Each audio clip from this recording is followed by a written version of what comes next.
playing great basketball. Defender to the basket, Jayson Tatum. Be covering pre and post game back on this channel.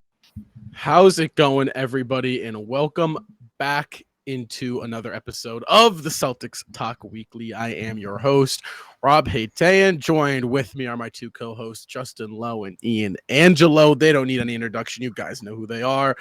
Guys, we got a little different episode here, but before we get started, let's get the house cleaning things out of the way before we start the podcast. Guys, if you're not, for some strange reason, already not following us on social media, go do that at Celtics Talk Weekly. If you're listening to this on Spotify, because we definitely have a good amount of Spotify and Apple podcast listeners, go subscribe to us on YouTube.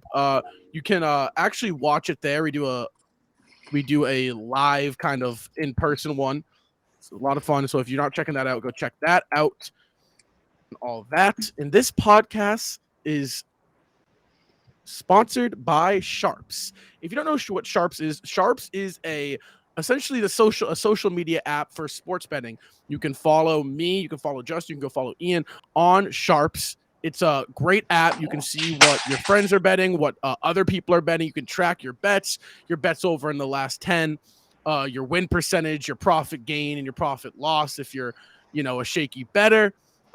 So guys, go use the link in the description on this podcast, or you can go to our Instagram and it's in the that bio. Go download it and connect your DraftKings, your FanDuel. If you're a daily fantasy user, you can go connect your daily fantasy. It's a lot of fun, really interactive. They're great. We love them over there at Sharps. So yeah, go check that out, guys. Aren't we trying to set up a ticket giveaway with them as well? Yes, we are. We are trying to set up a ticket giveaway. I think I jumped the gun a little too early. It's still going to be happening 100% for sure. As to when and what game, that's still up in the air.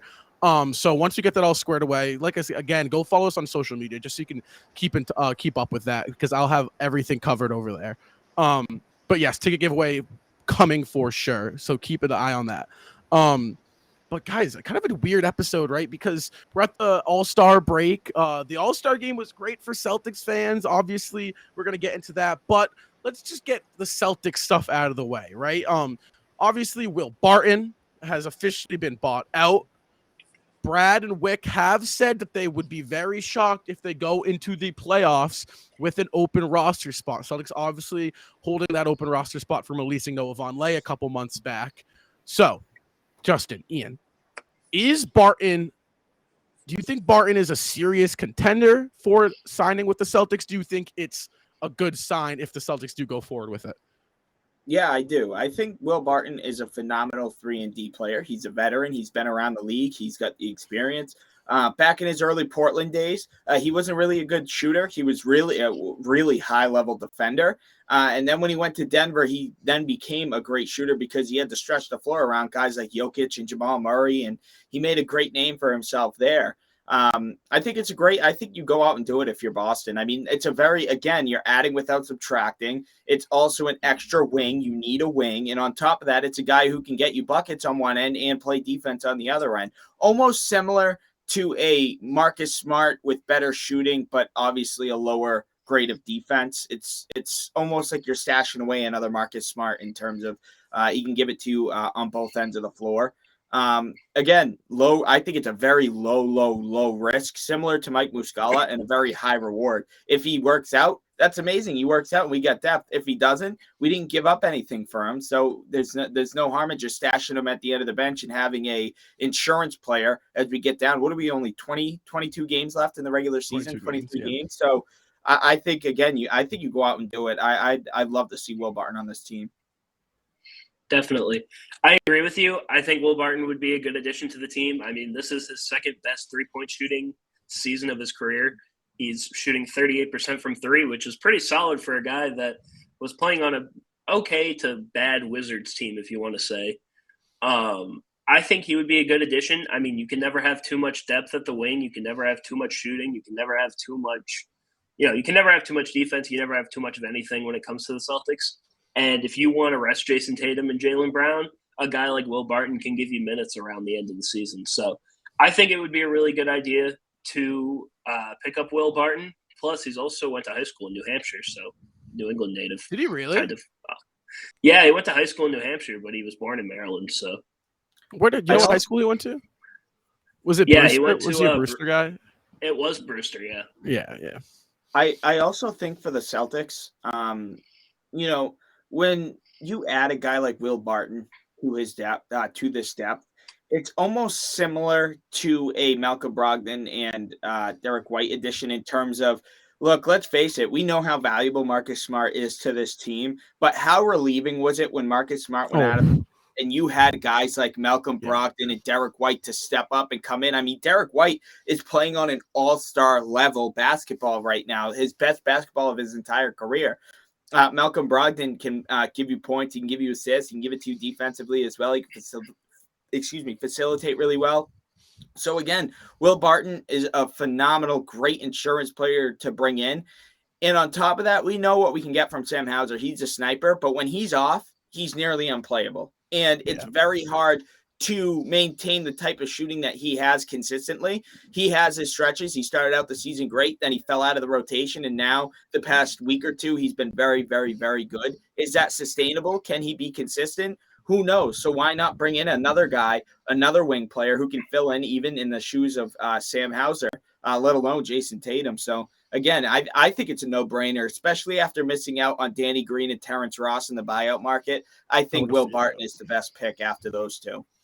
Yeah, I mean, like, Justin, you said it, adding without subtracting. There is no harm in going out and getting Will Barton. Especially I'm looking at our splits, right? All the players' splits. And one thing that stands out to me is Jayson Tatum is playing 37.5 minutes a game, which even is just blowouts. So, yes, even in blowouts, which is like, it's one thing if like Mazzulla and Tatum are talking about this and Tatum is wanting to play these minutes. Like, I understand he's gunning for MVP and you got to play a lot to win MVP and he's been efficient. He's been playing well. But at the same time, it's like, last season, we ran into a serious problem with Tatum when he was just gassed in the finals. Wiggins was giving him Wiggins plays him well naturally. Right. Andrew Wiggins is a really tough matchup for Jayson Tatum. I don't think we'll see Andrew Wiggins again in the finals, or honestly, a defender to his level. Maybe a Jaren Jackson. You could see he's going to be a tough defender, but probably like an Aaron Gordon. Aaron Gordon's another one that's just a gritty defender, but they don't really have the length that Andrew Wiggins has when you're guarding Tatum. You really need that length.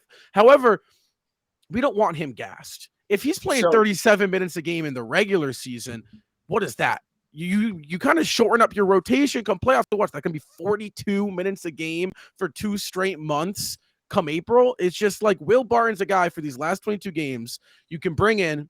Drop Tatum's minutes per game down to like 33, 32. Those add up. Those 4 or 5 minutes a game add up. Barton, I think he can get you 8, 9, 10 points per game, and I think he can do it efficiently. So I agree with everything you just said. I'm not arguing it, but one thing I can, and I think I make a really good point when I say this, is that at this point, around the All-Star break, after the All-Star break, Celtics weren't in the position that they are in right now, ahead in the Eastern Conference. They don't have to play catch up right now. All they really have to worry about is maintaining the one seed. They may drop down to 2. It's no longer we're in the play-in tournament and we got to compete just for that 4th seed for home court advantage in the first round.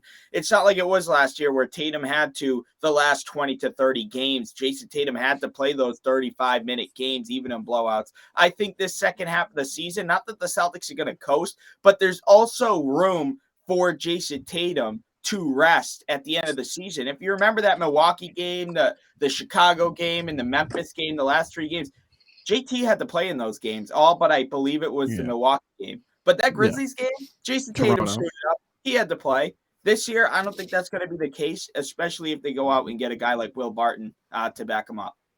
Yeah, it's just like insurance-y, right? It's like if in the case, even like if Hauser gets hurt, that hurts. Like Hauser getting hurt really puts us at a disadvantage. And it shouldn't. Because you need depth, and we have depth, I think, at every other position. Our center is still thin. I like what Muscala's been doing, but like in terms of is that going to translate to playoff success, his play style, I don't really know yet. We've only seen 3 games of him. He's averaging 13.3 points per game with us, though, with 5 rebounds. So he's been doing his thing in those 3 games. So I'm comfortable there. Guard depth we have guard depth out the wazoo. Honestly, we've seen it. Smart and Brown were down, and our guards were still performing at a high level. It's just that forward spot. I mean, we got Grant at the 4, but outside of Tatum, we don't have many small forwards that can come in. So I really do think Will Barton would be and big even time. if Gallinari comes back, Rob, you and I talked about this the other day. We can't bank on him being 100%. Not only can we not bank on him being 100%, he hasn't played yet. He hasn't even played even a preseason game, right? With the Celtics team. So we really don't know what his role is, quite literally, because he has not played yet for the Celtics. So, he could come back in the playoffs, or he could come back at the end of the regular season, but that doesn't mean it's going to translate on the court. Yeah, that is an extra body to throw out there, but sometimes that extra body, if they're not in shape at come playoff time, or if they're not with the rotation and they don't know how to play the different types of play styles, that'll hurt you. So you can't bank on Gallo being healthy at the end of the year. Like all these rumors are saying he might be back at the end of the regular season. He might be back in the first or second round. You can't bank on that. You got to go out there and get insurance players now, because like you said, Rob, if not only Tatum gets hurt, but if Sam Hauser gets hurt, Tatum's backup, we are screwed, because we know we're not going to be able to rely even on a Gallinari return. Yeah, I feel that too, because it's kind of, and like I love what Gallinari brings, like chemistry wise. He seems to be really well liked in the locker room. I don't see him realistically playing at all this season. Even if he comes back for the last game of the regular season, I don't think there's any way that he's going to be playing in the playoffs. I just think there's too many people out there. So signing a guy like Will Barton, it gives you more depth, and like you said, you guys have been saying it, in case of injury, knock on wood, hopefully that doesn't happen. But, in case of injury, at least there's, another guy back there that the Celtics can rely on. Yeah, and I think it gives us some forward shot making. Hauser obviously is a shooter. Grant is a shooter. Grant tries to be a shot maker, but when you're a shot maker, you can create for yourself. Grant and Hauser don't do that. They're shooters. They are spot up, gonna come off a screen. I'm gonna stand corner until the offensive rebound gets grabbed and there's a kick out. That's how they get their buckets. I think Will Barton would be great for us because he's a scorer. He can go off the dribble. He can hit that pick and roll. He can pull up for that mid range. And I think that his scoring is really dynamic. And I think how he gets his buckets, we don't have a guy like that at that forward spot, because that's kind of like what Brogdon does. Brogdon, 1, so efficient. 2, great shot maker. He can create for himself, create for others. That's what makes him so special. So yeah, definitely keep an eye out for Will Barton. Obviously some other names floating around there. I think the only guy to keep a lookout for is Will Barton. But you never know what Brad has up his sleeve as he works in silence. But let's hop into this All-Star game, guys. Honestly, the break. So I would assume you watched the All-Star game if you were a Celtics fan. Jayson Tatum, obviously coming out with the MVP. Not only the MVP, an All-Star game record 55 points for Jayson Tatum. And let's give JB his flowers. Dude showed out 35 points there. Obviously, it's the All-Star game. You got a lot of scoring. Mask JB, the first look at the mask. I didn't know the black masks were allowed. I thought those were. I think it was maybe just an All-Star game exception, maybe. Yeah, because I thought they banned those. I did too. I don't know, but I saw Marcus Smart try on Brown's mask, and it was the same black mask. It was the black one. I don't know. I mean, hey, I don't know. It looks cool. I like it. Maybe they don't care. Yeah. So obviously Jayson Tatum. Let's talk about this, because this has been a hot topic recently. The All-Star game. Was this the worst All-Star game? And you got to keep your Celtics opinion out of it, because obviously we loved it as Celtics fans. You saw Tatum and Brown go off. They got a lot of shots. Tatum won MVP. He put up 55. It was enjoyable for us. But in a basketball fan sense, was this the worst All-Star game in recent years?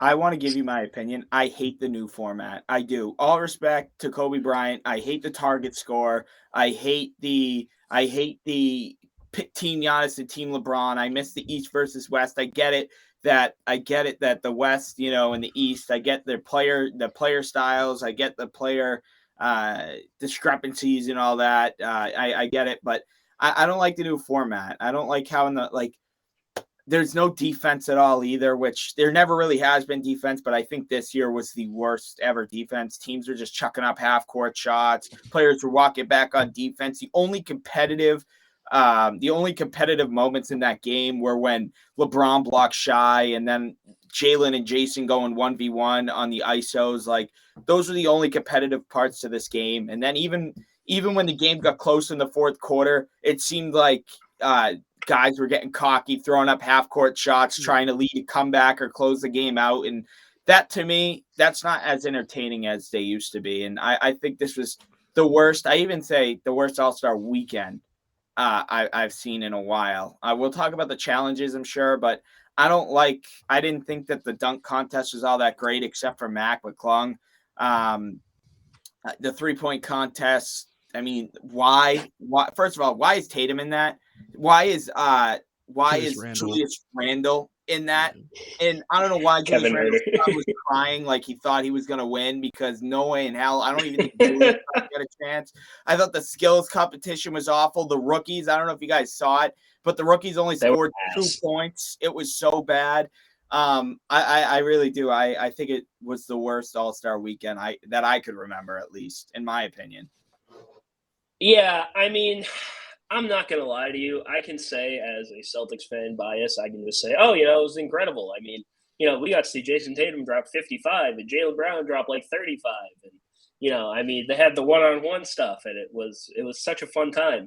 But for the other 29 fan bases, I assume that it was just a terrible game overall. I'm not going to lie to you, though, even when it was East versus West, and I kind of hate the new format, too. I think it's stupid, but even when it was East versus West, the game still sucked. Like, let's be 100% honest. The All-Star game has never been quote-unquote great. Like, I mean, even when you think about it, in, like, the most recent, like, decade or so, when was the last time an All-Star game actually, like, lived up to, like, the expectations that you think it did? I think there was 2 that come to mind. 2020s was phenomenal. The first year in which, and I think the reason for was because it was the new format. Well, yes, and because obviously the passing of Kobe, everyone was kind of gunning for that Kobe Bryant MVP, and it was intense. I thought that was great. I also thought last year's was pretty solid. Came down to the wire. LeBron hit that fadeaway. Last year's was bad too. So I think when you think of all-star games, the NBA needs to do a better job at formatting it, because I don't hate the format. I think it's like a cool idea, right? If it's a close game, first team to 24 points, turn off the game clock, right? It gives you that kind of that playground feel where you're up by 1, you're in the ISO, and it's, you make or miss. There's no time, right? It kind of gives a little bit of a different feel for fans. But I think I like the first half where I get to see Dame pull half. I like seeing these dunks they're doing. It's entertaining for the first half. But once you get to the second half, I want to see these guys, the best players on the planet, I want to see them actually try to win the game. And I think that's where the NBA has run into its problem, where it's like, yes, put on a show for the first half, right? Go throw down dunks. Don't play a whole lot of defense, right? Obviously, try on defense, but if you get blown by, so what? And I think that's where their problem is that a whole game of no defense gets repetitive and boring pretty fast. So I think try to find a way where it's like the first half is fun. The first half is you're pulling threes and try to keep it close. And then the second half, have these guys strap up on defense, play a competitive second half of basketball. I think another part of why this one was so terrible was, let's think about it. Even starting from the All-Star Game draft, in concept, I feel like it could have been a good idea, but it just felt like it was poor execution. And then right after that, you don't start the game, you start a Post Malone concert. And that goes for like a half hour, and then you play the first half, and then you have another concert at halftime that takes almost like halftime was too long. Halftime was too long. And then, it's just one of those things where it just took forever, and I can see why people didn't like it. Because, I mean, the game was supposed to start at 8:30, and it ended up starting around 9. So it just kind of felt like something where they didn't plan this out very well. And I see what they're going for. I just think it was poor execution. I think the thing with the target score is I'm not a big fan of it, because I get it's for Kobe. I get it's supposed to make it competitive, but 24 points in an All-Star game full of, honestly, Hall of Fame players, that's too low.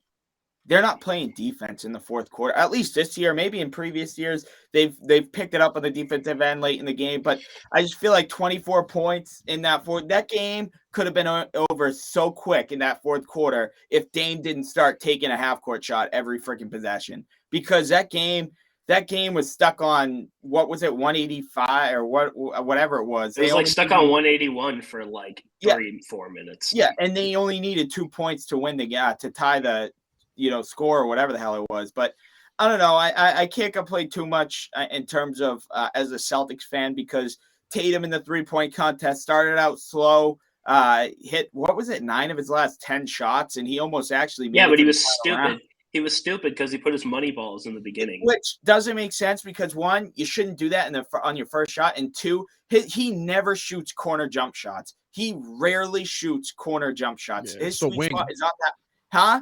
It's the wing and top of the three that he's cash right, at. Wing and top of the key, and neither of those spots he put his money ball in. After clearing waivers, R.J. Hampton plays to sign with the Detroit Pistons. Breaking news.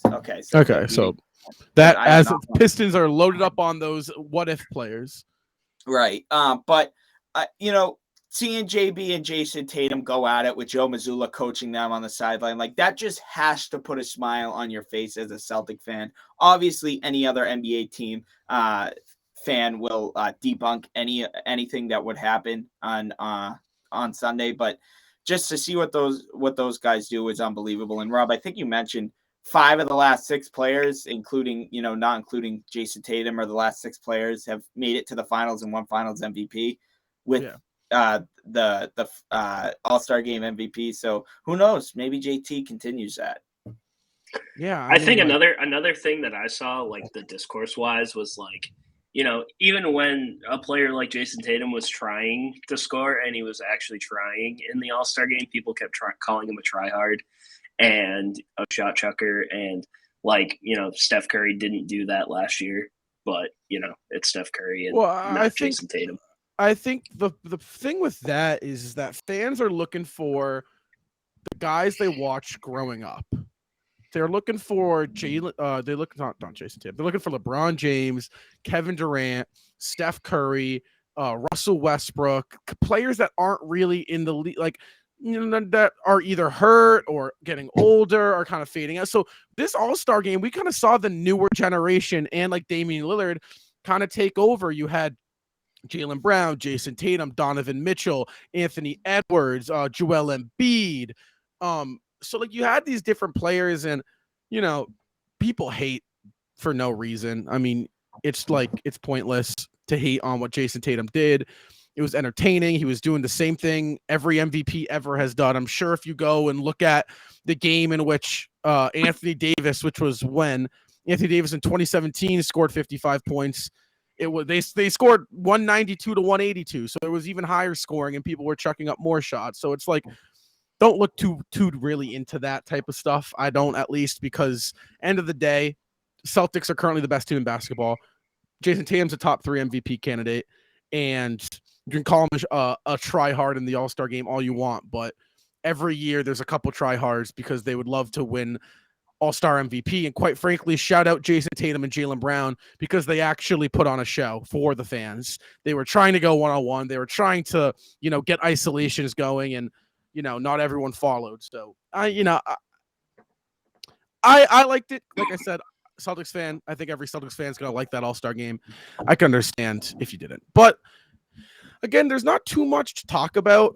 It's going to be kind of a short podcast, but before we close out the episode, I do think, this is an important podcast at the same time, because it's the All-Star break podcast, right, guys? And last year at the All-Star break, we were blue balled, I guess you could say, right, with the Celtics, because they were winners of 9 to 10, and they lost to the Pistons. And we didn't really know. The Pistons game too. Yeah, we didn't know if this was legit. We were kind of confused if we were really contenders, or if we kind of elevated ourselves from play-in team to potentially are making a second round appearance. We were uncertain. This year, we're the best team in basketball, hands down. We have been the best team for essentially probably since what? When did we take over that 1 seed? November, probably, ever since we had that crazy shooting performance over, like, I think we went like 22 and something like that. We was like 21-5 or something, I think was our 26 game record. So like, guys, what are the not only what are the expectations, obviously win an NBA championship, but like, what do we need to do? Because I got 3 key points, but before I say mine, I want to hear you guys, like, what's needed for the Celtics in an actual sense of performance. I'm not gonna say really quick, Ian, because mine is very blatantly obvious. I'm not trying to sound cocky. I'm not trying to sound like John Morant. I'm not trying to sound ungrateful or anything like that. But the only team that's going to take this team down is ourselves. And that's not necessarily just on turnovers, missing shots, whatever. It's going to be on our health, right? Like, we need to buckle down, and whether it's a minutes thing, whether it's the effort or whatever it is, we need our guys to go into this postseason as healthy as possible. Whether that means Gallinari's the only one on the injury report or not, Celtics need to be healthy, and the Celtics need to be ready to go. Because whoever that first round opponent is for the Celtics, that could be a Miami, that could be a New York Knicks. Who knows if Brooklyn drops down to that play-in tournament? Celtics should handle them. But at the same time, you want to be as healthy as you can, because we know that first-round opponents aren't always so easy nowadays. So stay healthy. And you got Milwaukee breathing down your neck right now. Right. Stay healthy, stay together, and just find ways to win. Find different ways to win. That doesn't mean go out there and shoot 53s a game, but find ways to win and close out the season. I mean, Celtics have a really, really crisp, clean opportunity here to overtake the Eastern Conference and get to that Eastern Conference Finals and get back over that hump and potentially win the finals this year. So they can't mess that up for themselves. Again, the only team that can really mess them up is themselves. So, Justin, are you saying that you're fine in the East? Milwaukee, a healthy Milwaukee, I think. But again, we don't have Robert Williams against Milwaukee. I'm sorry, guys. I don't think we take Milwaukee if we don't have a healthy Robert Williams. We need to figure out what's going on with Robert Williams as well. So, again, you got to stay healthy in order to beat teams. Yeah, I mean, I agree with you on the injury part. I think the most important thing for the Celtics is find a way to end the season as the 1 seed. I think that's the biggest thing, because the easiest path to the finals is being the 1 seed. Absolutely. That's what I think personally. Home court advantage. Granted, you were the 2 seed last year, but you get home court advantage no matter what if you're the 1 seed. And like you said, Milwaukee's breathing down our necks, and I think Milwaukee's the only team in the East that can compete with the Celtics. The Sixers are cool, but I don't think they're actual contenders. There's always Miami, there's always Cleveland, and, all these different teams, but me personally, I think there is not one team outside of Milwaukee that can beat the Celtics. So I think you need to secure the 1 seed, secure home court advantage throughout the playoffs, and just, end the season healthy. I think like we could finish with the 3 seed, right? And we would take care of Philly on the road, and I think we would take care of Cleveland if the Cleveland was a higher seed than us. But what it came down to last year, obviously Jayson Tatum's game 6 46-point performance was like historic, down 3-2 to go into the defending champs place, and to do that against the reigning MVP or the reigning finals MVP, the best player in the world, that he put the league on notice there, right? But these teams are both, they got championship DNA now. They are essentially the 2 most experienced team in basketball outside the Golden State Warriors, and they're probably the clear-cut best 2 teams in the league when it's all said and done. I think the winner of the NBA Finals is the winner of the Celtics-Bucks matchup if we eventually see it, if both teams are healthy, and you never know what happens. But the Celtics need the first-round matchup or the 1 seed for that matchup against the Bucks, and that's really it. And you made a great point. Like, the difference, like I said, last year, that game 7 at home was everything. Having that game 7 at the TD Garden is what brought us to the NBA Finals against the Bucks. And like Ian said, we need to lock in, and we got to find a way to get that 1 seed. Otherwise, if we're going into it, I mean, Bucks is what? I think minimum it goes is 6 games minimum. Like, and even still, if it's 6 games, it's a one possession game for 6 straight games, right? Like, I think both teams are much better this season than they were last year, and that's wild to think about. Do you think, I get it, a regular season game in February, but do you think that maybe shocked Milwaukee a little bit what Boston did the other night, went into their own house without 5 starters and took them to into overtime, Especially, actually had a 14-point lead with had a 14-point deficit with about 7 minutes left? Like, do you think that might have shocked them, maybe a little bit concerned them, like, oh, like these guys are for real? I think it did, because last time we saw them, we wiped the floor with them on Christmas, and that's when we were like semi-healthy. Rob like had just came back, and like we like were, I think we still had White starting. So I think, because Rob was coming off the bench. Yeah, so like if I'm Milwaukee, I'm thinking to myself, they didn't have their starting 5 and we beat them by 6. And not only did we just beat them by 6, Drew Holiday put up 40 points in his best game of the season, and Giannis needed essentially a 36-point triple-double to get that done. They were obviously missing Portis. Crowder wasn't suited up yet. Other than that, obviously Middleton's getting back into the swing of things. So I'm not going to discredit the Bucks in that sense, but any common sense, any basketball watcher understands that no Tatum, no Brown, no Smart. Robert Williams played, 10 minutes, 12 minutes? Robert Williams didn't start. Yeah, he played like 12 You minutes. were missing you lost to a basketball team, or you almost lost to a basketball team without their starting 5. That's to only beat not just the Celtics. Like, if that was any other team, I think you would be concerned. I think, but like, if I'm the Bucks, like I said, this is the Celtics title. This is theirs to grab. I think they are significantly better than the Fields when they're healthy. I do think we can take Milwaukee. I think I got to look at Phoenix. Phoenix, their depth is up in the air. Obviously, Terrence Ross is a nice addition. But I got 3 points that I do want to talk about. One of them is staying healthy, obviously. Duh, right? You got to stay healthy. If we're going to Derek White needs to go back to his bench role. As great as he's been as a starter, we're at our best when Derek White's coming off the bench. When we have Derek White and Malcolm Brogdon, that 2-headed monster off the bench, we're unbeatable. Second point, I think we got to start getting to the basket earlier. If we get to the basket to start the game off, I think those 3-point shots are really going to open up for us. And the Celtics are unbeatable if they're making their threes. And my last point here, I think we have to continue to play defense at the highest level possible. This team is so tough to beat, even if their shots aren't making. If they're playing defense, their defense, they play such good switch defense. They've been together a long time. They all kind of know they're all on the same page. I really think our defense has to stick for these last 20 games. And that second one, get into the basket. You have to. In the playoffs, the game gets slower. The buckets are harder to get. Those 3-point shots aren't, one game where they're not falling could be the one game where you're facing elimination. You have to get to the basket as much as possible, and then look to kick, because that's when we are making our threes, is when that ball is coming from the center of the court, from the middle of the paint, is when we're best at shooting threes. I don't want to wrap this up. I think we're forgetting something. Does anybody know what we're forgetting? Oh, jeez. Could anybody think of it? A key? Having minutes restriction for Tatum and Brown. I don't know.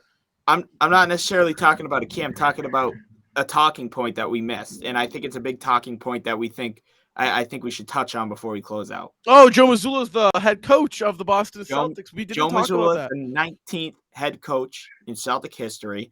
Parted ways with Ime Udoka.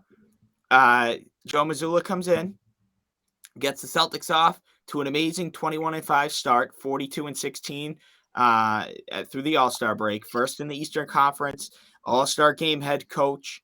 I believe he was the first rookie head coach at the All-Star game since Tyronn Lue back in 2015, Steve Kerr way back and his Golden State days. I think the Celtics and the organization, the front office, knew that this move was coming. Brad Stevens had mentioned that he didn't want distractions And I think that's why he waited till the All-Star break instead of in the beginning of the season. And I just, hey, look, we love Missoula ball. We got the high level offense, and that defense is starting to come back, but we also have to figure out how we can make it sustainable. We have to figure out what's going on with the JT minutes. Honestly, the Robert Williams minutes is what concerns me the most, but not too much to complain on from a rookie head coach coming in with such, we didn't have expectations. We had high expectations after Brogdon. And then what happened after Brogdon? Udoka gets let go. Robert Williams and Gallinari both get hurt and are out for the first half of the season. And then we really didn't know where to go from there. But we have to give Joe Mazzulla credit for this historic start. Had honestly at one point in time had the league's best offense in the entire NBA history. So we have to give him his flowers as well. Yeah. I mean, I think definitely. I think I'm very happy for Joe. I love Joe. I think Joe has been doing a great job. I do think his use of Robert Williams is very, very concerning, but don't want to jump the gun because we said to expect this.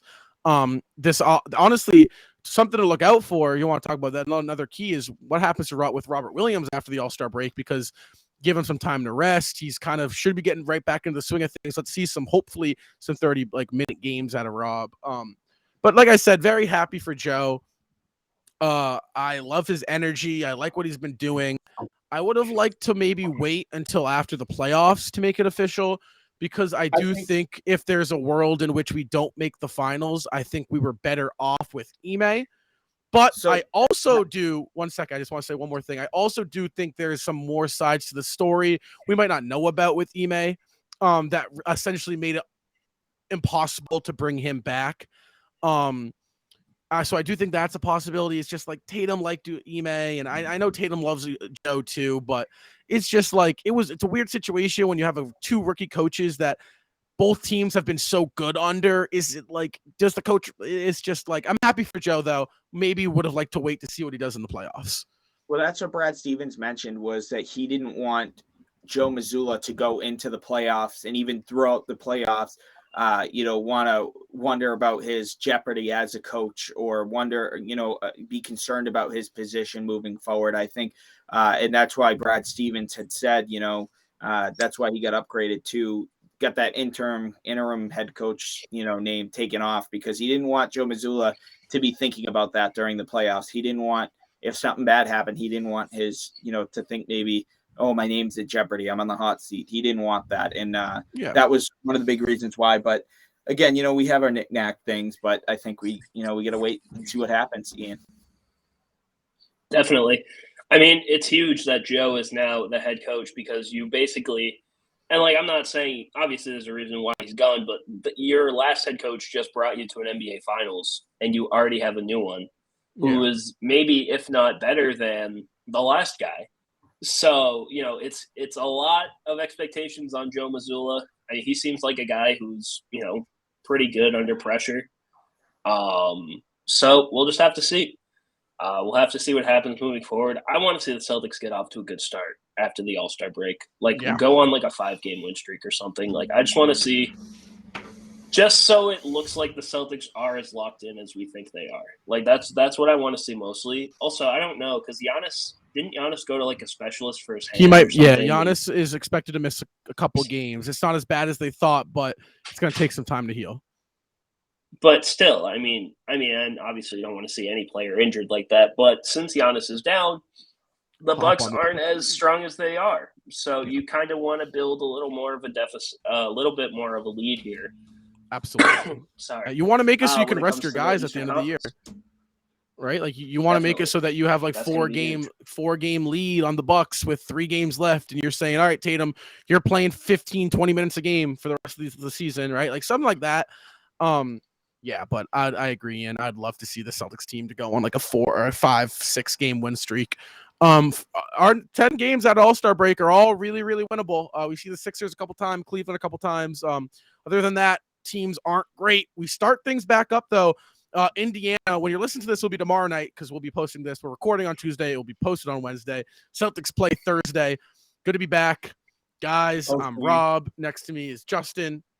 Below me is Ian. Yes, Justin. Post games are rolling. Go check those out on our YouTube. We'll be live after the final buzzer sounds against the Pacers.